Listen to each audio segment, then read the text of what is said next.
ډېر کلونه مخکې په چین کې زلزله راغله. په دې زلزله کې ډېر زیات کورونه ونړېدل، ډېر زیات خلک په دې کې مړه شول.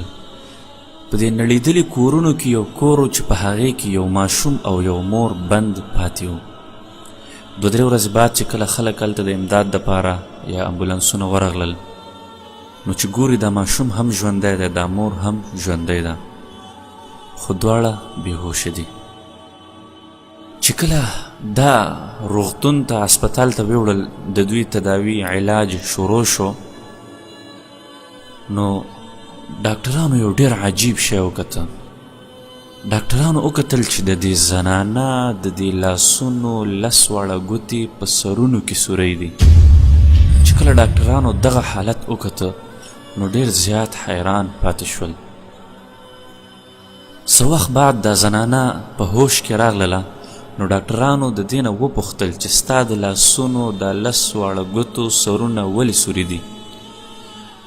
نو د زنانه ورته وویلې، وایي چې کله زلزله راغلله، وایي موږ ښکته په دې کور کې بند پاتې شولو، وایي زما دا بچي ډېر زیات ژړلې او زما په سینه کې پی هم نه وي چې ما ورکړی وی.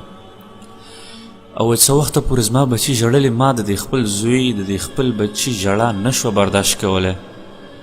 د ده دا لوږه، وایي زه راولګېدلم، دا خپل د ګوتو سر مې اولې ګوتې سر مې وایي دا په غاښونو باندې سوری که او د دې خپل بچي په خوله کې مې ورکړه. وایي څه وخت بعد، لږ وخت بعد دا ګوتې دا وینه وچه شوله، 2مه ګوته، 3مه ګوته، 4مه ګوته، 5مه، ان تر دې چې 10 واړه ګوتې ما دې خپل بچي ته په خوله کې ورکړلې. وایي په دې کې ورځ 1.5 2 ورځې تېرې شولې، وایي په ما کې دونه هم توان نه و پاتې، زه هم وږې شوې وم، ضعیفه شوې وم. نو وایي زه بېهوشه شوې وم، بیا نه یم پوه شوې ته اوس مې سترګې وغړېدلې. محترم ورونو، دا د یو مور په خپل بچي باندې د رحم واقعه ده چې دا په تاریخ کې لیکلی شوې ده. محترم ورونو، الله تعالی په قرآن کریم کې فرمایي: وقضا ربک الا تعبدوا الا ایاه وبالوالدین احسانا اما یبلغن عندك الكبر احدهما او كلاهما فلا تقل لهما اف ولا تنهرهما وقل لهما قولا كريما.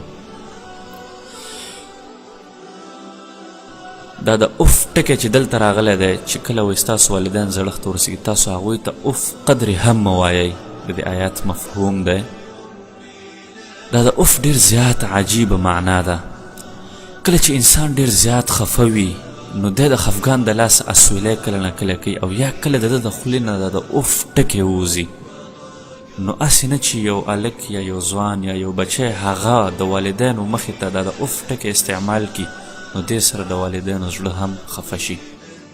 څومره باریک احتیاط باره کې الله تعالی دلته حکم کړی دی. په دنیا کې هر یو انسان د خپل ملګري دپاره کامیابي غواړي، استاذ د خپل شاګرد دپاره کامیابي غواړي، خو په دې خبره پوه شي چې په دنیا کې داسې ډېر کم خلک دي چې هغوی د خپل ملګري یا د خپل رور دپاره د خپل ځان نه زیاته کامیابي وغواړي.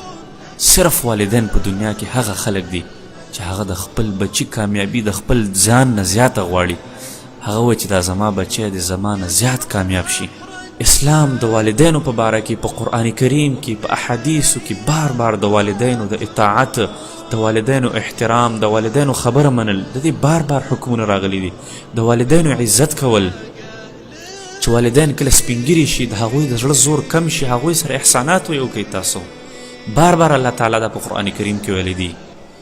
الحمدلله په مسلمانانو کې، د مسلمانو معاشرو کې دغه مرض ډېر زیات کم دی. خو که فرض که موږ مغرب طرف ته وګورو، هلته د سپین ږیرو دپاره اولډ هاوسز قایم کړي دي. یو سړی به وي، ګاډي به لري، کمپنیانې به لري، بچي به لري، کور به لري، په هغوی باندې د خپل مور او پلار بوج شي او هغه د لاس نه ونیسي. او اولډ هاوسز ته د زړو خلکو دپاره چې کوم کورونه وي، هلته بوځي او هلته داخل کړي. احترام یې نشي کولی، عزت او خدمت یې نشي کولی.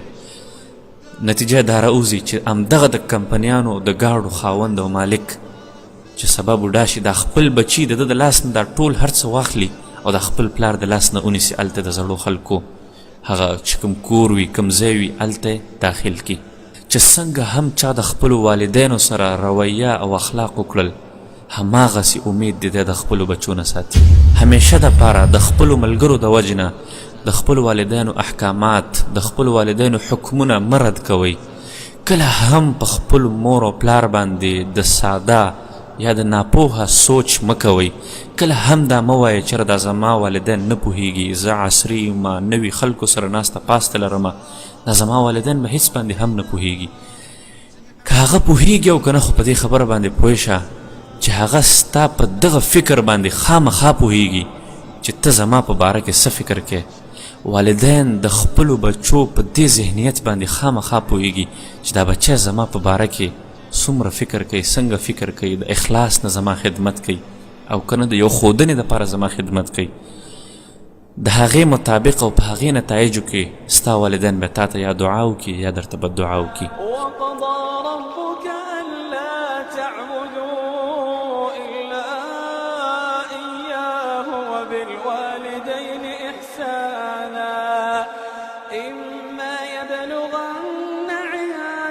الكبر أحدهما أو كلاهما فلا تقل لهما